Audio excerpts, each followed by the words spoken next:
diikat kaki dan tangannya di atas ranjang, dipasang di dalam kamar rumahnya sendiri. Kondisi Arianti semakin memburuk. Sosok perempuan berbaju merah dengan kain samping sebagai bawahan berjalan sambil menangis melewati rumah-rumah warga kampung Cimuncang, yang dimana perempuan itu tak lain tak bukan adalah Arianti.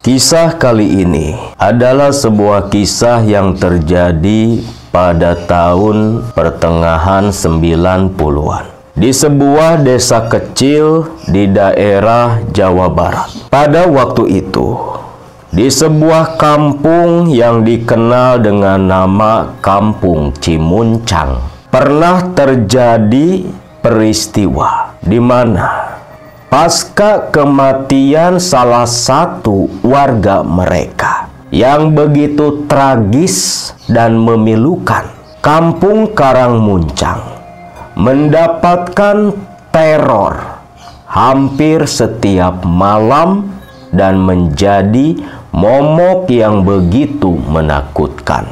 Waktu itu pagi hari sekitar jam 10, di jalanan berbatu, jalan satu-satunya yang mengakses ke desa Cimuncang, terlihat seorang laki-laki menggendong tas besar, berjalan begitu seperti orang yang terburu-buru. Seorang laki-laki, seorang pemuda yang bernama Jejen. Jejen asli kelahiran Kampung Cimuncang, yang waktu itu baru saja pulang dari perantauan. Selama 3 tahun, Jejen merantau di daerah Pulau Sumatera, tepatnya di Lampung, bekerja dengan salah satu saudaranya yang menikah dengan orang Lampung, ikut mengelola kebun kopi. Selama 3 tahun merantau, baru tahun itulah Jejen pulang ke Cimuncang. Akses jalan memang hanya itu saja, tak ada jalan lain, karena desa Cimuncang tepat berada di bawah kaki gunung. Singkatnya, sampailah Jejen di kampung kelahirannya. Ibu dan bapaknya begitu terkejut melihat kedatangan Jejen yang tak ada kabar sama sekali akan pulang ke kampungnya pada waktu itu. Selepas melepas rindu dengan kedua orang tuanya, Jejen memilih beristirahat. Dia tertidur begitu lelap sampai sekitar jam 4 sore. Jejen baru terbangun. Sore hari itu, selepas mandi dan makan masakan sang ibu, Jejen berniat mau membeli rokok ke salah satu warung yang ada di kampungnya. Saat itu sekitar jam 5 sore. Langit sudah mulai mau gelap, masuk waktu sandekala. Singkatnya, ketika Jejen berjalan menuju ke sebuah warung, tanpa sengaja Jejen melewati sebuah rumah yang di halamannya ada sekitar 5 orang anak-anak sedang asik bermain petak umpet. Namun yang membuat Jejen terkejut sampai dia berhenti, berdiri dan menoleh, tatkala dari dalam rumah keluar seorang ibu-ibu sambil bertolak pinggang memarahi kelima orang anak kecil yang sedang asik bermain. Ujang, pulang, bubar. Ini sudah sore, bentar lagi mau maghrib. Ketemu sama si Arianti. Pulang, ucap si pemilik rumah itu. Jejen sempat terdiam kebingungan. Arianti? Siapa si Arianti? Pikir Jejen. Kenapa Arianti dipakai atau digunakan sebagai alat untuk menakut-nakuti anak-anak? Aneh. Terlebih lagi, Jejen semakin terkejut ketika melihat raut wajah kelima orang anak kecil itu begitu ketakutan tatkala si pemilik rumah menyebutkan nama Arianti. Sepeninggalan anak-anak yang pergi berlarian, Jejen pun melanjutkan perjalanan. Setibanya di warung, sempat bercengkrama dengan sang pemilik warung. Jejen membeli beberapa bungkus rokok, dan tepat jam 5:30 sore, Jejen buru-buru kembali pulang. Karena rumah tempat tinggal Jejen itu berada di paling ujung kampung Cimuncang. Jejen takut terlambat, maghrib belum sampai rumah. Untuk mempersingkat waktu, Jejen pun memilih mengambil jalan memotong. Di mana jalanan itu jalanan setapak memasuki kebun-kebun warga di bawah kaki gunung. Begitu masuk ke area kebun-kebun, Jejen terkesiap hatinya karena memang suasana begitu hening. Adzan maghrib udah terdengar dari kejauhan.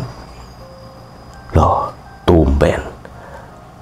Kok jalanan ke sini jadi agak horor, agak serem, gumam Jejen. Jejen pelan-pelan berjalan, dan ketika cukup jauh masuk ke area kebun, sepintas Jejen melihat ada sekelebat bayangan perempuan berbaju merah mengenakan kain samping sebagai bawahan, berjalan naik ke atas pegunungan. Astagfirullahaladzim. Itu siapa? Pikir Jejen. Jejen sampai beberapa kali mengucek-ngucek matanya. Namun beberapa detik kemudian, sosok perempuan itu menghilang di balik sebuah pohon. Bulu kuduk Jejen meremang. Hati dihinggapi rasa takut. Tak sanggup menoleh lagi, Jejen pun berlari ingin cepat-cepat sampai ke kediamannya. Singkat cerita, malam semakin larut. Jam 8 malam itu, Jejen berniat ingin pergi ke pos ronda. Karena di pos ronda lah biasanya warga, khususnya bapak-bapak, bahkan para pemuda, sering berkumpul dan nongkrong. Pos ronda itu tepat berada di tengah-tengah kampung Cimuncang. Jejen pun berpamitan ke ibunya. "Mak, mau ke pos ronda? Udah lama nggak ketemu sama temen-temen," ucap si Jejen. "Ya sudah, tinggal ke pos ronda saja. Tapi ingat, pulangnya jangan larut malam. Kalau ketemu si Arianti di jalan, kamu, Jen." Terkejut lagi Jejen. Ini ibunya ikut-ikutan nyebutin nama Arianti. "Mak, emang si Arianti itu siapa?" Ibunya langsung terdiam. Sudahlah, pergi saja sana. Yang penting jangan pulang terlarut-larut ya. Jejen hanya diam. Tak habis pikir, kenapa ibunya jadi seperti orang yang ketakutan. Dasar orang tua. Ada-ada saja, pikir Jejen. Jejen pun mengambil senter lalu bergegas keluar dari rumah. Saking ingin cepat sampai ke pos ronda, karena memang sudah 3 tahun tak pernah kumpul lagi dengan kawan-kawannya.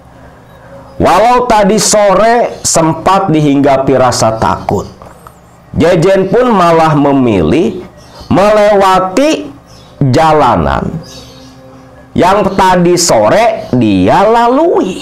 Jejen memberanikan diri. Toh dari dulu juga, dari zaman anak-anak sering jalan lewat situ, pikir Jejen. Senter dia nyalakan sebagai penerangan. Makin jauh Jejen berjalan. Tepat di lokasi ketika Jejen melihat sekelebatan bayangan perempuan berbaju merah. Jejen dengan mata kepalanya sendiri, di arah depan ada perempuan yang sedang berjalan. Loh, itu siapa? Jam segini kok berani banget jalan sendirian di tengah kebun, pikir Jejen. Jejen pun sedikit mempercepat langkah kakinya. Namun anehnya, si perempuan yang berjalan begitu pelan. Jejen mempercepat langkah kaki, tapi jarak tak berubah di antara mereka berdua. Si perempuan berhenti, seperti menyadari kalau ada orang lain di belakangnya. Teteh, mau kemana? Tegur Jejen. Tapi perempuan itu hanya diam. Ketika Jejen ingin mendekat, perempuan itu lantas belok ke arah kiri, naik ke sebuah kebun milik salah satu warga kampung Cimuncang. Jejen hanya melongo. Itu perempuan, orang apa setan, pikir Jejen. Perempuan itu berjalan malah naik ke hutan. Ketika Jejen mau nyalain senter yang sempat tadi dia matikan, senter menyala namun seketika padam begitu saja, sampai ditepuk-tepuk ke tangan Jejen. Jejen kembali menoleh ke arah si perempuan tadi. Masih terlihat berjalan di jalanan setapak di kebun milik warga. Namun ketika semakin jauh ke atas, perempuan itu berhenti, berbalik dan menatap ke arah Jejen. Jejen terpaku ketika rambut panjang si perempuan yang terurai terkena hembusan angin. Wajah asing yang tak dikenali oleh Jejen tersenyum dengan senyum yang begitu misterius. Dan ketika Jejen ingin menyapa, perempuan itu tiba-tiba menghilang begitu saja. Melihat itu, makin yakinlah Jejen, perempuan itu pasti perempuan yang tadi sore dia lihat. Dan dia yakin perempuan itu bukan manusia. Jejen pun lari sekencang-kencangnya, ingin lekas keluar dari area hutan. Singkatnya, tibalah Jejen di jalanan berbatu, jalanan utama di desa mereka. Dengan napas yang ngos-ngosan, Jejen menenangkan diri, lalu bergegas menuju ke pos ronda. Ketika Jejen berjalan mendekat, terlihat di pos ronda sudah ada beberapa orang. Di antaranya ada Kang Dedi, Mang Barna, sama Kang Ihin. yang tentunya begitu Jejen kenal. Terlebih Mang Barna yang memang masih ada ikatan keluarga dengan si Jejen. Kebetulan tuh ada si Mamang, pikir Jejen. Jejen pun setengah berlari. Ketika mereka bertiga menoleh ke arah Jejen. "Assalamualaikum!" teriak Jejen. "Waalaikumsalam." "Uluh si Jejen. Sini Jen, ngopi!" teriak Mang Barna. Jejen pun lantas ikut nimbrung di pos ronda. "Ini lagi pada ngumpul, jadwal ronda apa Mang?" tanya Jejen. "Iya Jen, sekarang kan jadwal rondanya Mamang." Mang Barna menimpali.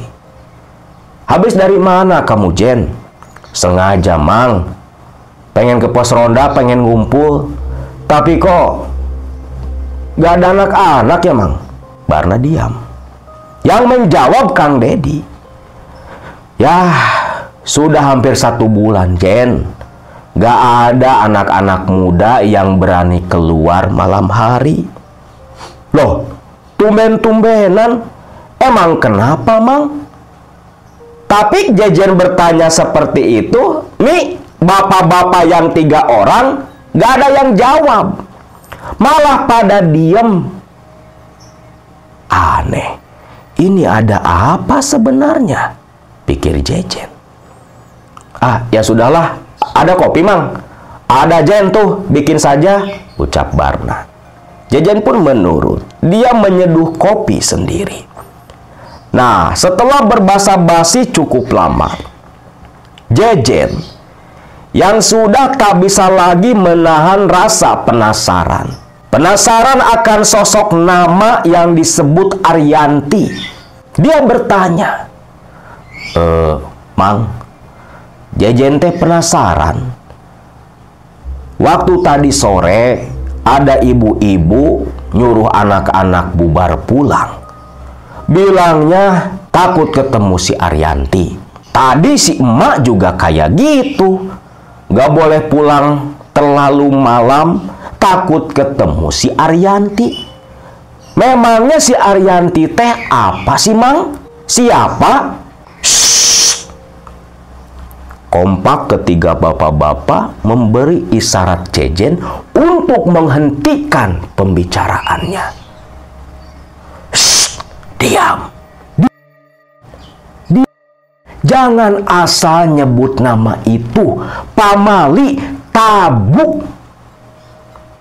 Loh, memangnya kenapa Mang? Ada apa ini teh? Kok jadi aneh kampung kita? Barna dan 2 kawannya hanya saling tatap seperti yang bingung. Cerita atuh Mang, ada apa sama kampung kita? Jejen makin penasaran. Kang Barna, sok atulah, biar si Jejen tahu. Kang Barna yang lebih paham tentang masalah yang terjadi di kampung kita. Ya sudahlah. Jadi begini Jen, Arianti itu nama salah satu warga kampung kita yang baru sekitar 3 tahun, tepat sewaktu kamu berangkat merantau. Kampung kita ini kedatangan penduduk baru, dan salah satunya bernama Arianti. Barna pun terdiam, seolah mengingat-ingat kejadian beberapa waktu yang lalu. Menurut Mang Barna, pada malam itu Arianti 3 tahun yang lalu pindah ke kampung Cimuncang bersama dengan suaminya. Suami Arianti sendiri adalah seorang buruh bangunan yang merantau dan kerja di daerah Jakarta. Suami dari Arianti masih merupakan keponakan jauh dari Mang Barna. Mang Barna pun sempat terdiam mengambil napas, seolah ada sedikit sesal, emosi, dan amarah yang campur aduk dalam dada. Seolah berat menceritakan kisah itu. Jejen makin penasaran, makin fokus pandangannya menatap lekat Mang Barna.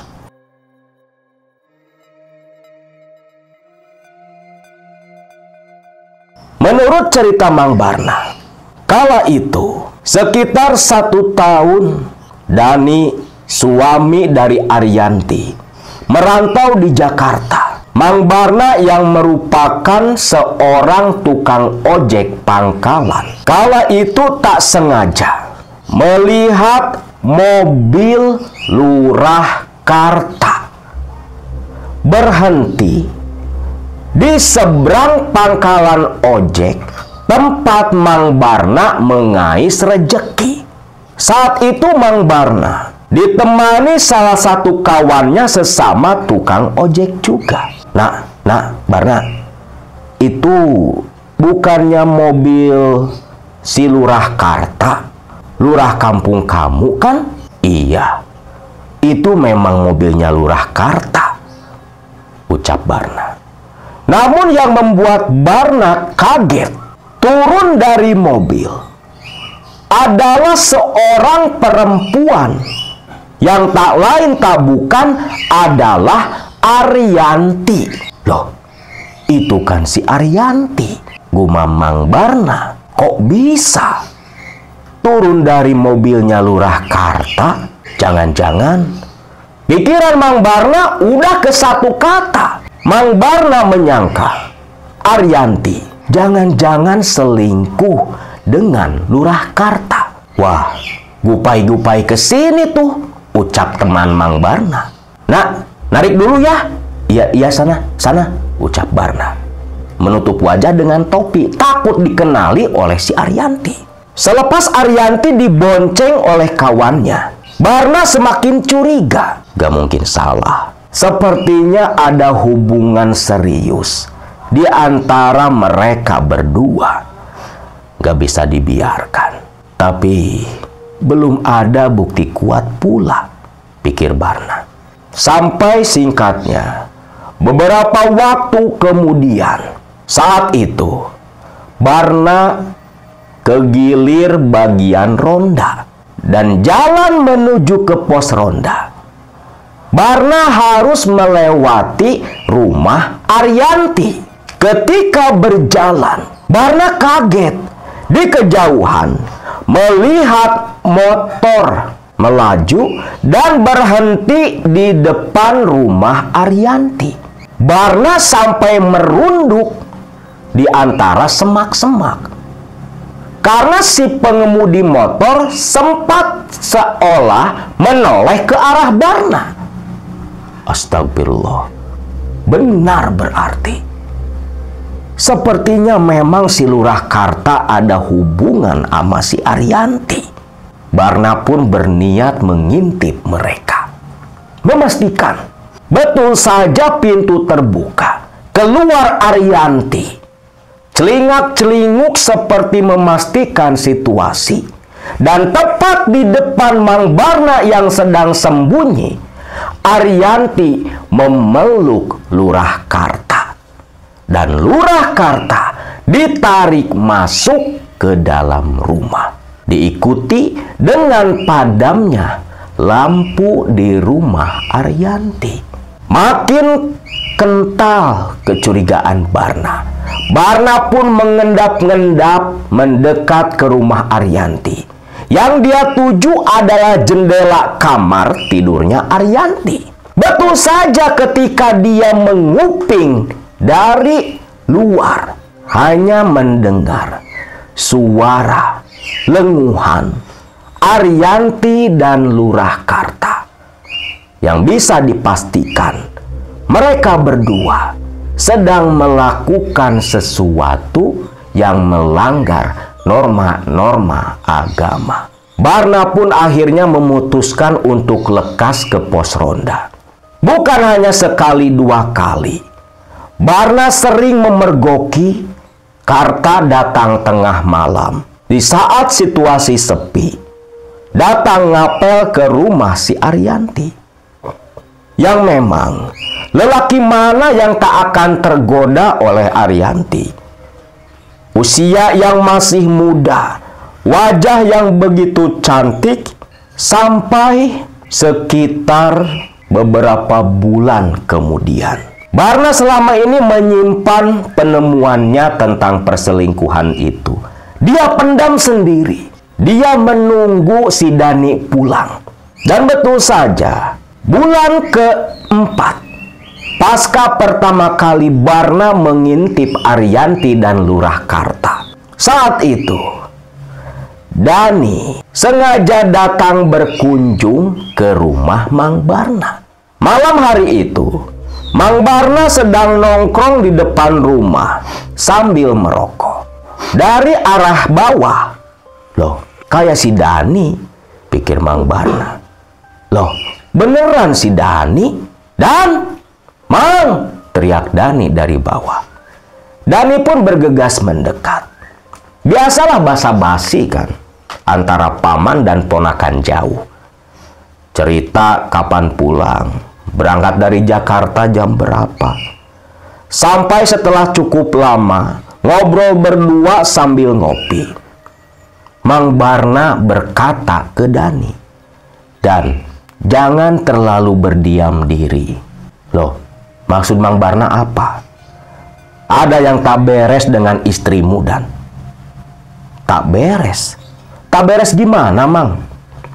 Tapi kamu janji, apa yang akan Mamang ceritakan ini jangan sampai membuat kamu kalap dan gelap mata. Kamu harus kontrol. Makin penasaran si Dani. Ada apa, Mang? Jangan bikin saya penasaran kayak gini. Tinggal cerita saja. Ada apa? Dan si Arianti, istrimu itu, dia main serong di belakang kamu. Hah? Jangan bercanda gitu, Mang. Yang bener aja. Selingkuh sama siapa? Kita kan warga baru di kampung ini, Mang. Dan Mamang melihat sendiri. Seminggu kadang bisa 2 kali.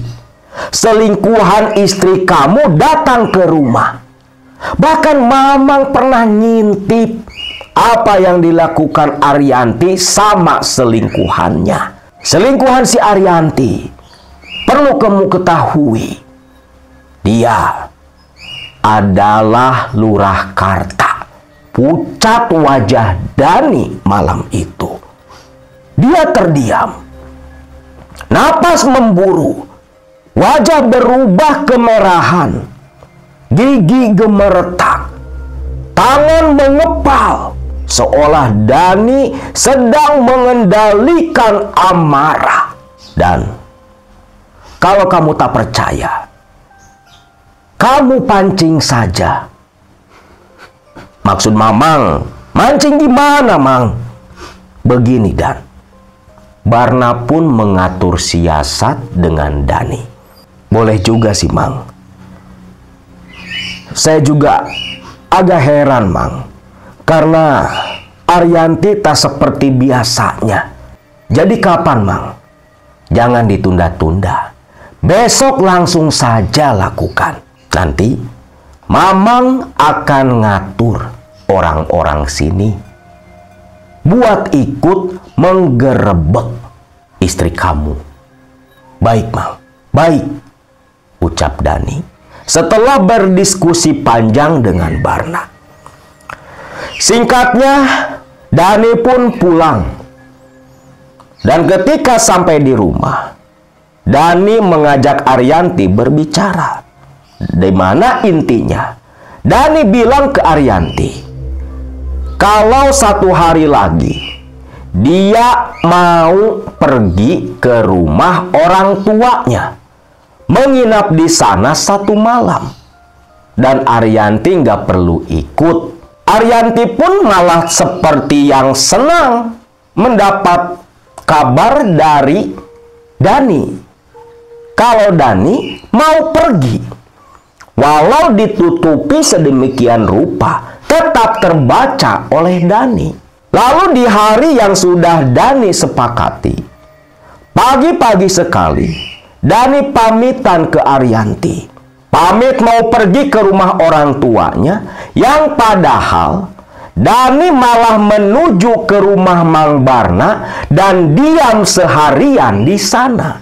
Singkatnya, malam harinya di rumah Mang Barna sudah ada 5 orang pemuda warga kampung Cimuncang berkumpul di sana.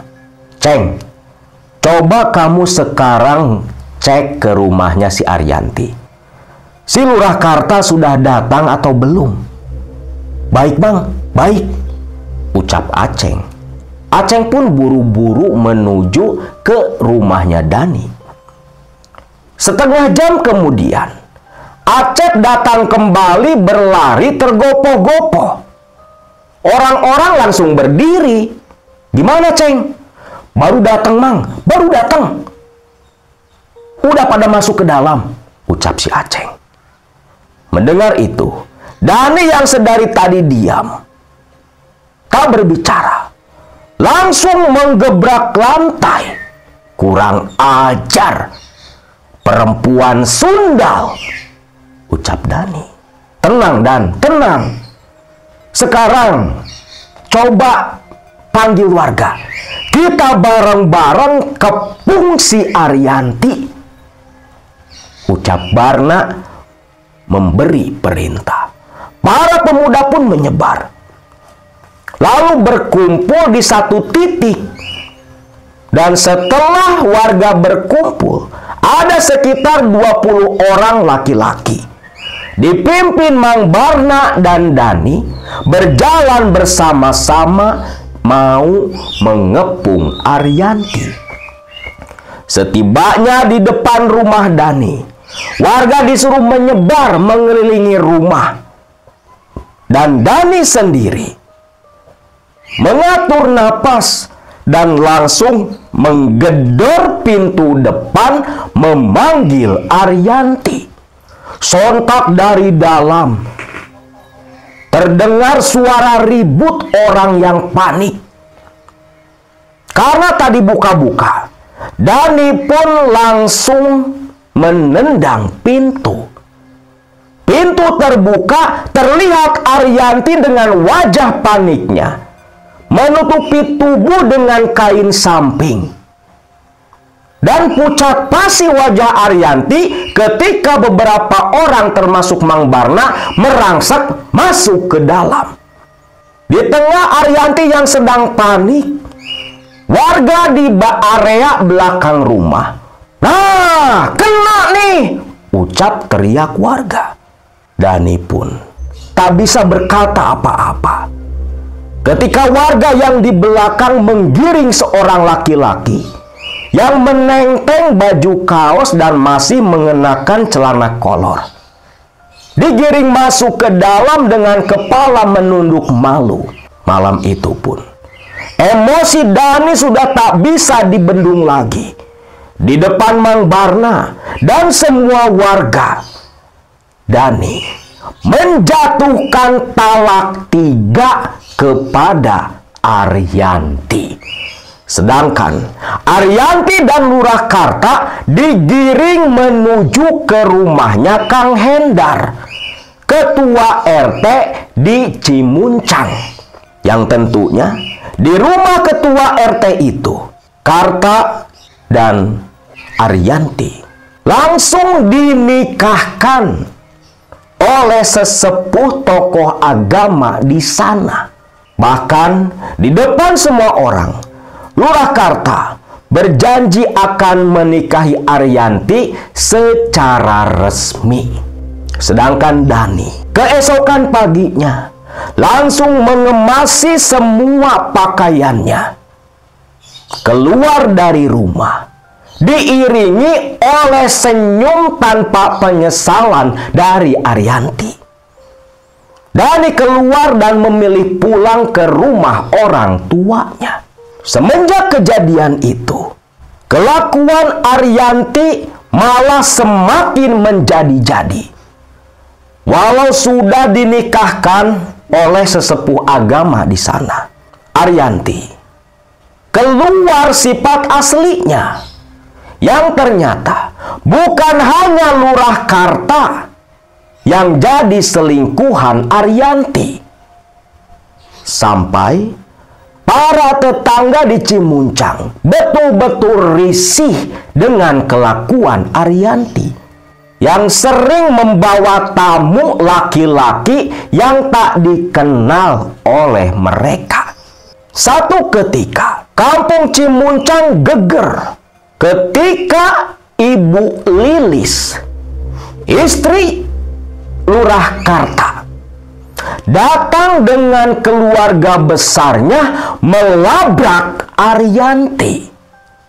Heboh satu kampung Cimuncang pada waktu itu, di mana Bu Lilis mencaci maki sampai meludahi Arianti, yang seperti orang tak bersalah senyum-senyum di depan Bu Lilis. Sedangkan Lurah Karta hanya menunduk. Dia begitu takut akan sang istri, karena memang harta benda yang Lurah Karta miliki itu adalah harta benda milik keluarga Bu Lilis, istrinya. Warga hanya menonton pertengkaran hebat antara Bu Lilis dan si Arianti, di mana ujung dari pertengkaran itu, Lurah Karta dengan nada suara terbata-bata seperti yang begitu tertekan diintimidasi keluarga istrinya, menjatuhkan talak di depan semua orang. Lalu sekepergiannya keluarga Juragan Karta atau si Lurah Karta, Arianti mengamuk sejadi-jadinya sampai barang-barang di rumah habis lempar-lempar. Namun Arianti yang memang dasarnya seorang perempuan sundal malah membawa tamu laki-laki ke dalam rumah, yang tentunya yang dilakukan Arianti di dalam adalah perzinahan. Warga makin resah. Arianti sudah beberapa kali ditegur, tapi Arianti selalu berdalih apapun yang terjadi, itu semua akan dia tanggung sendiri. Singkatnya, selepas kejadian pertengkaran dengan Bu Lilis, singkat cerita, beberapa waktu selepas pertengkaran dengan Bu Lilis, Mbah Oman, bapak kandung Arianti, datang ke Cimuncang dan tinggal bersama anak semata wayangnya. Dan hanya dalam hitungan hari, selepas kejadian yang mengguncang kampung Cimuncang kala itu, tiba-tiba, tanpa angin, tanpa hujan, tanpa penyebab yang jelas, Arianti jatuh sakit begitu parah. Di mana waktu itu, Arianti pulang diantar seorang laki-laki selingkuhannya. Baru beberapa langkah masuk ke halaman rumah, Arianti terjatuh dan kepalanya membentur batu di halaman. Mbah Oman pun menjerit menyaksikan itu semua. Dengan panik, Arianti dibopong dan dibawa masuk ke dalam rumah. Namun, ketika Arianti tersadar, Arianti malah mengamuk begitu saja. Barang-barang dilempar, mata mendelik melotot, nada tinggi penuh amarah, membentak-bentak bapaknya, dan diselingi dengan menangis seperti orang gila. Tentunya suara ribut teriakan Arianti mengundang para tetangga yang penasaran. Semua orang pun kaget Karena Arianti malah bertingkah seperti orang gila. Baju yang dikenakan dirobek di depan semua orang. Mencakar-cakar kepala sendiri. Sampai Mbah Oman meminta bantuan orang-orang yang menonton untuk menenangkan Arianti. Begitu aneh dan tiba-tiba Arianti berubah seperti orang gila dalam hitungan jam saja.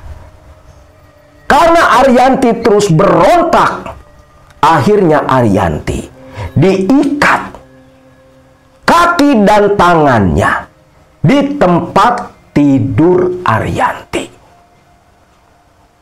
Dan selama itu, siang, pagi, ataupun malam, dalam kondisi tubuh yang terikat, Arianti tak henti-hentinya mengamuk, membentak, menangis, dan tertawa sendiri.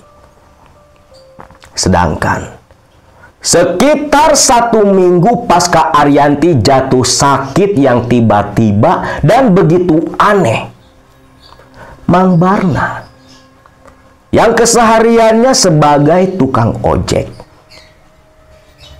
saat itu di pangkalan Mang Barna sendirian menunggu penumpang sambil menghisap sebatang rokok. Dan tiba-tiba datanglah sosok kawan Mang Barna, sesama tukang ojek juga. Kang, sendirian? Sendirian atuh. Yang lain udah pada narik, akang juga baru pulang, ucap Barna. Maksudnya pulang ke pangkalan.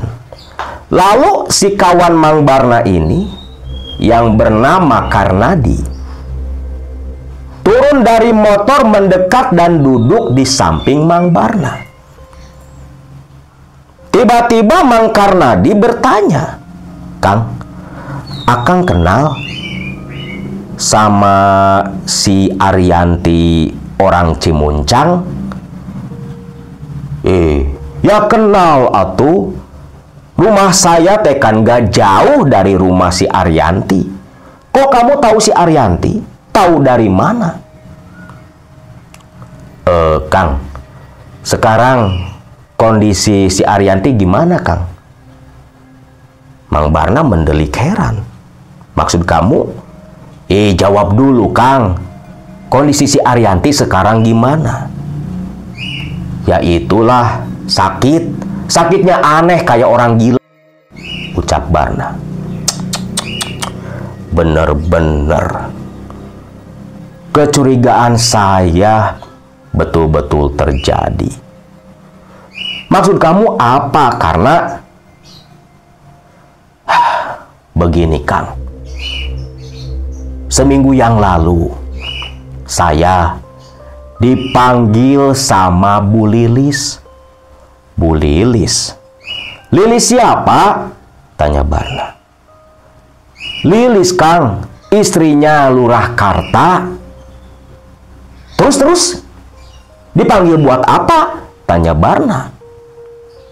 Karena dia penasaran nih ada hubungan apa sama Arianti. Terlebih yang diucapkan 1 minggu yang lalu itu kan pasca kejadian Arianti dilabrak. Begini, Kang.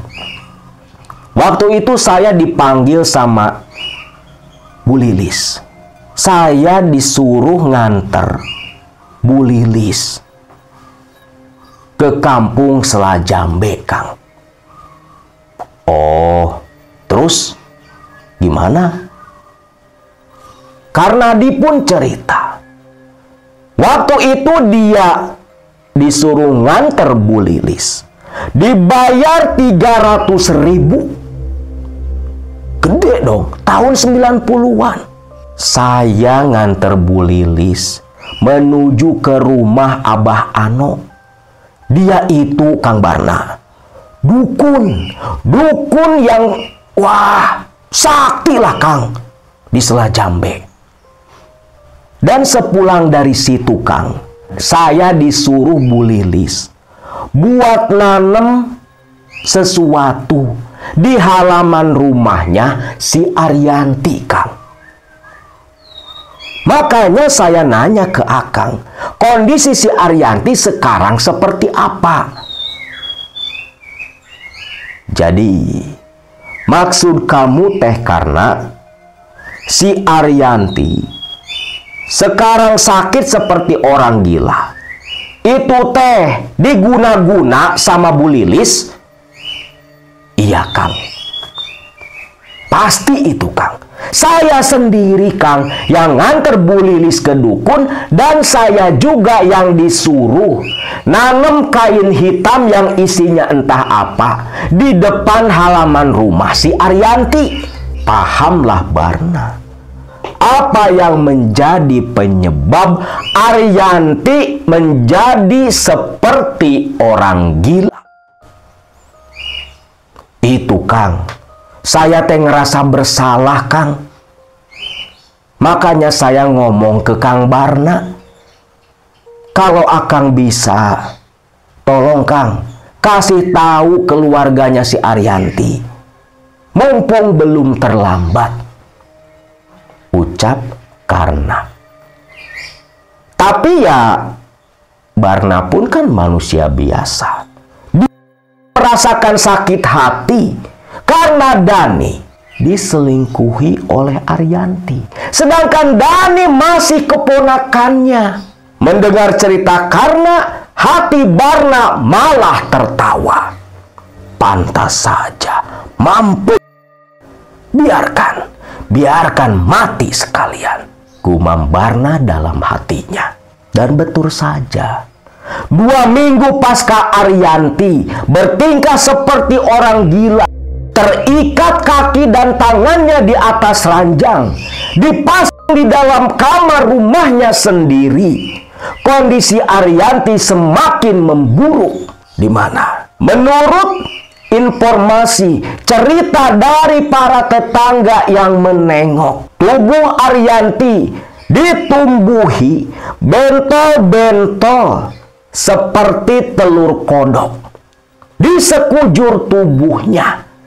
Dan bentolan-bentolan itu mengeluarkan nanah yang berbau begitu busuk. Tapi Mbah Oman, selaku bapak dan orang tua satu-satunya, tetap merawat Arianti, anaknya. Dan dari hari ke hari kondisi Arianti semakin memprihatinkan. Barna terus memantau dengan mendengarkan informasi, laporan dan cerita dari para tetangga yang sering nengok ke Arianti.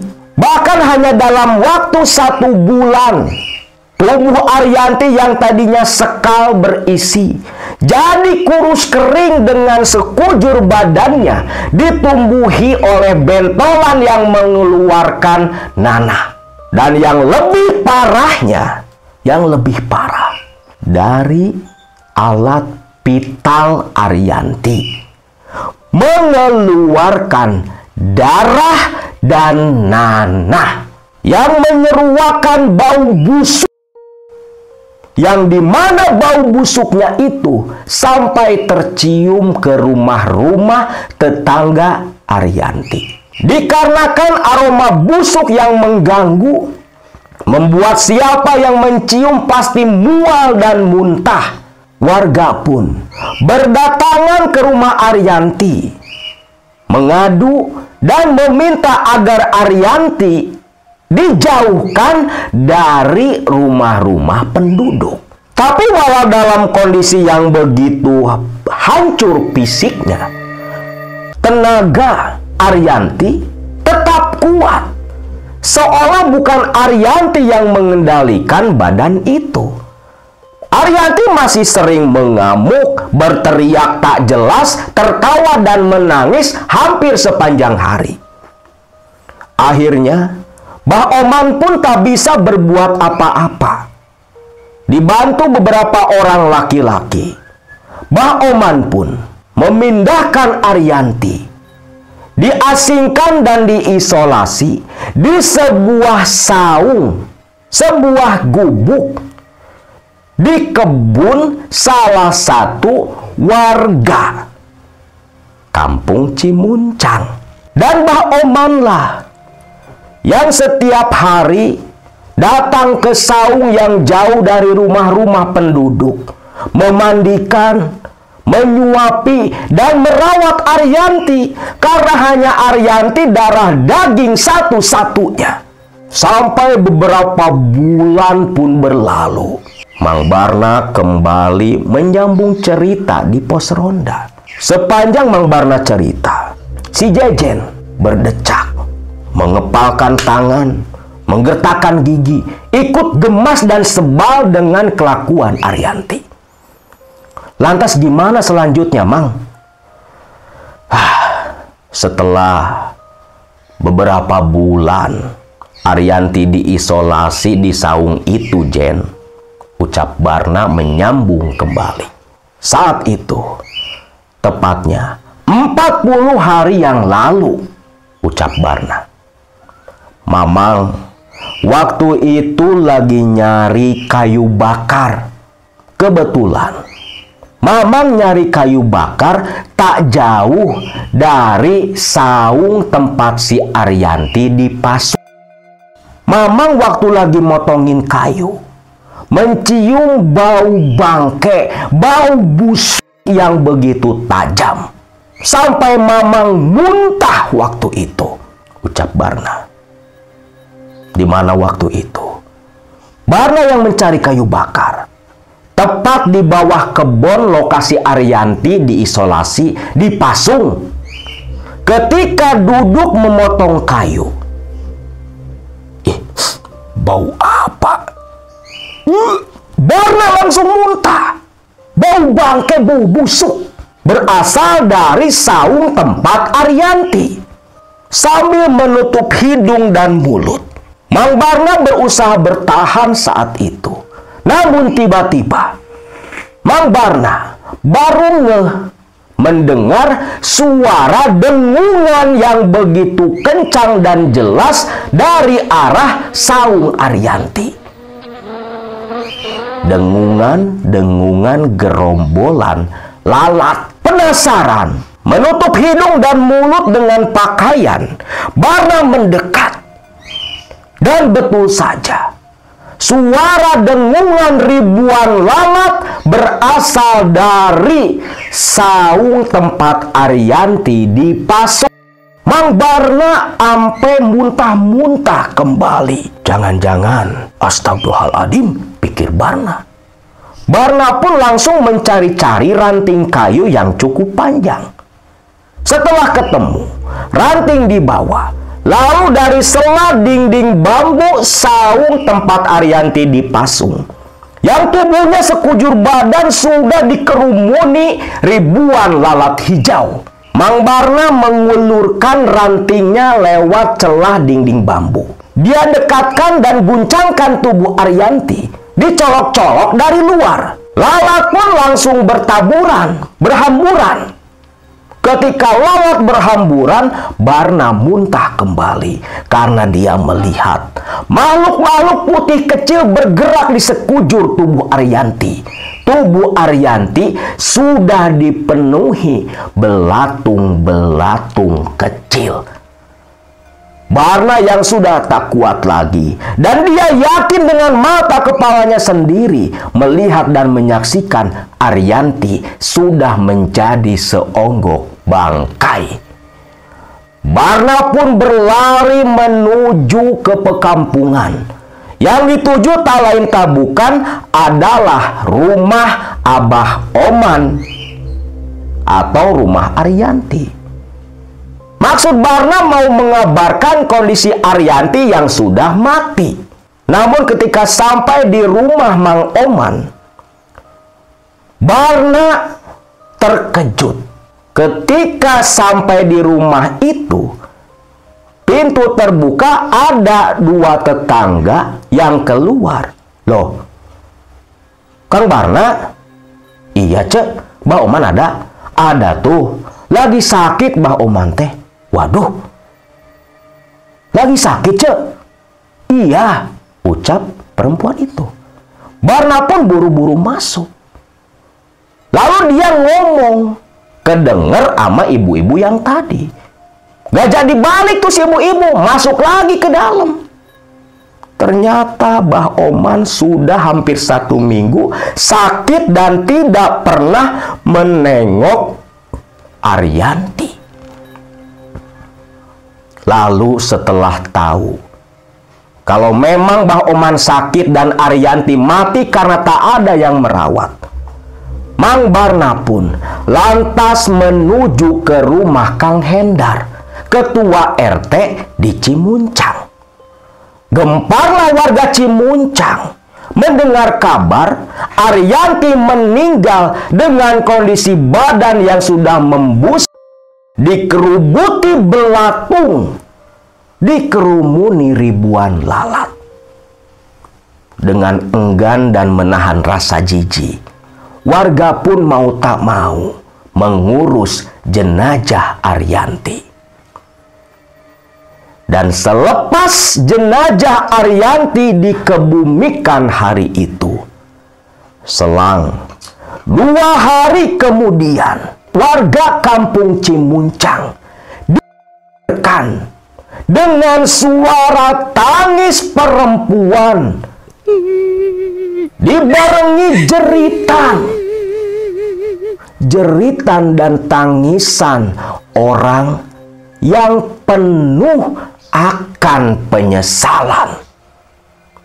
Bahkan tangisan itu menggema di seluruh kampung Cimuncang. Bukan hanya suara tangisannya, bahkan sosok perempuan berbaju merah dengan kain samping sebagai bawahan berjalan sambil menangis melewati rumah-rumah warga kampung Cimuncang, yang dimana perempuan itu tak lain tak bukan adalah Arianti. Gegerlah semua warga. Tak ada yang berani keluar kecuali para peronda. Oh gitu, Mang. Pantas saja si emak tadi nyuruh saya jangan pulang terlalu malam. Ternyata kampung kita lagi gak aman, ucap Jejen ke Mang Barna yang sudah mengakhiri ceritanya. Ya itulah, Jen. Ini sudah 40 hari dari kematian si Arianti. Kamu lihat sendiri, tak ada warga yang berani keluar. Hanya para peronda, itu pun kami terpaksa, ucap Barna, diangguki oleh Ihin dan Dedi. Waduh, Kang, udah jam 1 malam, ucap Ihin. Waduh, gimana atuh? Kenapa emang, Mang?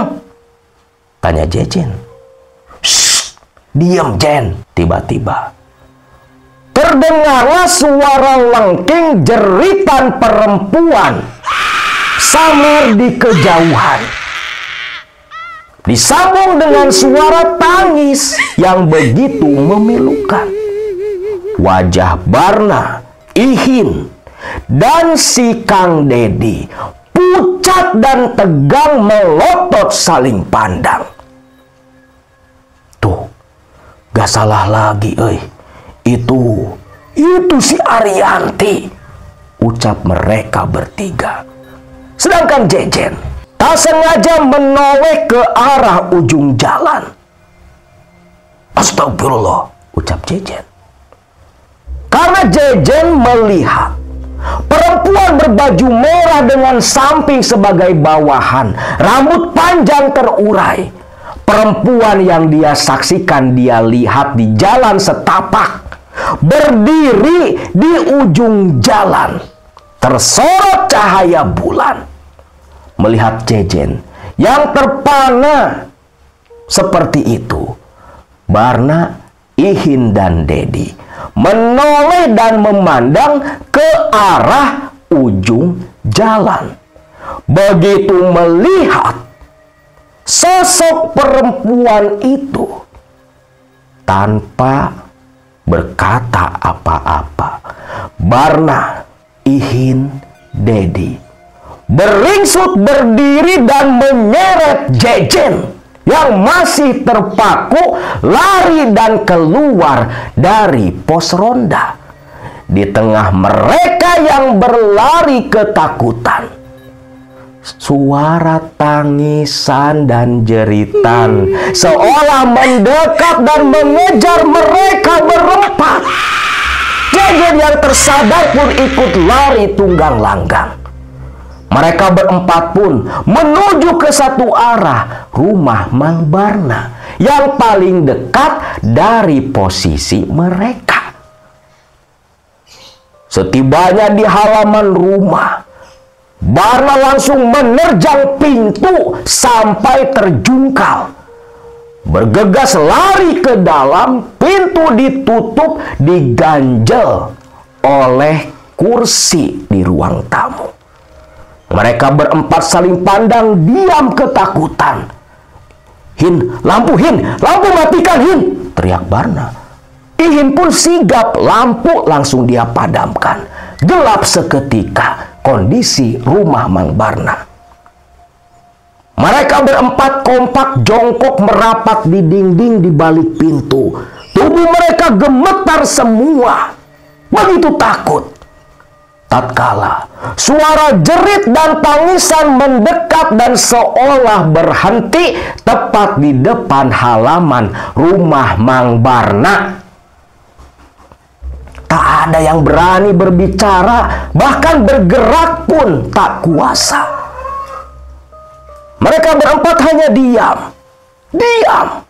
Hanya terdengar suara deru napas yang memburu. Setelah hening beberapa saat, kembali terdengar tangisan perempuan di depan rumah Barna.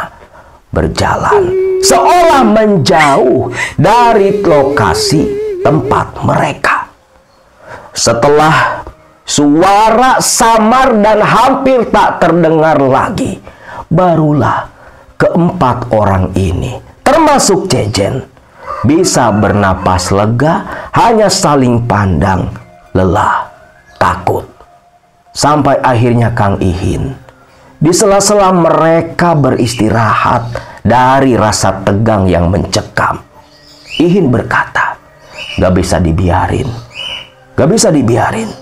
Besok pagi kita temui si RT.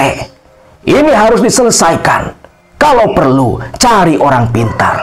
Mau sampai kapan kampung kita seperti ini?" Ucap Ihin. Barna dan Dedi pun, termasuk Jejen, setuju. Terlebih Jejen yang baru semalam merasakan teror yang mencekam. Dia membayangkan seperti apa perasaan yang dialami warga Cimuncang. Lalu akhirnya, singkat cerita, pagi-paginya keempat orang ini langsung keluar rumah dan menuju rumah Kang Hendar. Bak Gayung bersambut ketika mereka berempat mengutarakan maksud dan tujuannya mewakili keresahan warga. Hendar pun berkata kalau kemarin baru saja dia pulang dari rumah Ki Sobari,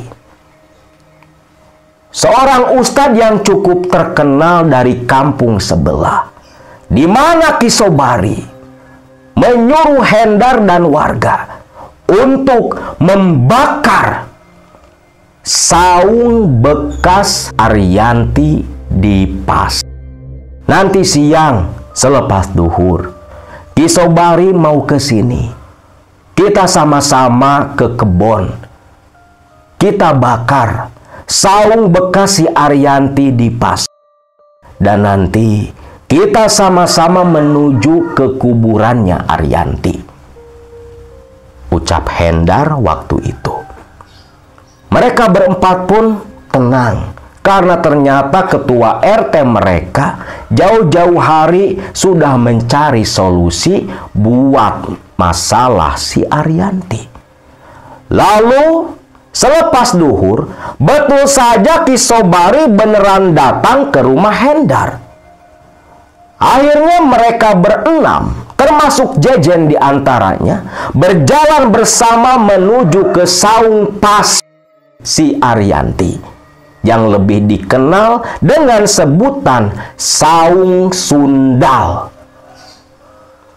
Ketika mereka berempat berjalan, berpapasan, bertegur sapa dengan warga, makin banyak yang ikut dalam rombongan mereka. Sampai akhirnya hampir semua warga Cimuncang ikut menyaksikan saung dibakar setelah didoakan oleh Ki Sobari, dan bersama-sama mereka menuju kuburan Arianti. Doa bersama dipimpin langsung Ki Sobari. Dan selepas itu, Ki Sobari mengajak warga untuk membubarkan diri. Ki Sobari berani menjamin tak akan ada lagi sosok Arianti berkeliaran ke rumah-rumah warga kampung Cimuncang. Dan betul saja memang, sesuai dengan apa yang dikatakan Ki Sobari, berhenti total di malam ke-41. Tak ada teror Arianti di Cimuncang. Namun, beberapa warga yang sering ke kebun sekedar mencari kayu bakar, terlebih di sekitaran bekas puing-puing saung yang dibakar, mereka mengaku sering melihat sekelebatan sosok Arianti, seolah Arianti dikunci dan masih berkeliaran di sekitaran Saung Sundal. Nah, itulah sebuah cerita yang terjadi di pertengahan tahun 90-an tentang teror seorang perempuan yang mati disertai penyakit yang begitu aneh dan tidak masuk di akal sehat manusia. Banyak spekulasi yang mengatakan kalau Arianti terkena teluh, terkena azab, dan sejenisnya. Namun yang jelas, hingga detik ini, konon katanya, menurut pengakuan warga di sekitaran sana, di waktu-waktu tertentu, sosok Arianti sering menampakkan diri di sekitaran bekas Saung Sundal pernah berdiri, yang saat ini sudah cukup padat dengan berdirinya rumah-rumah penduduk.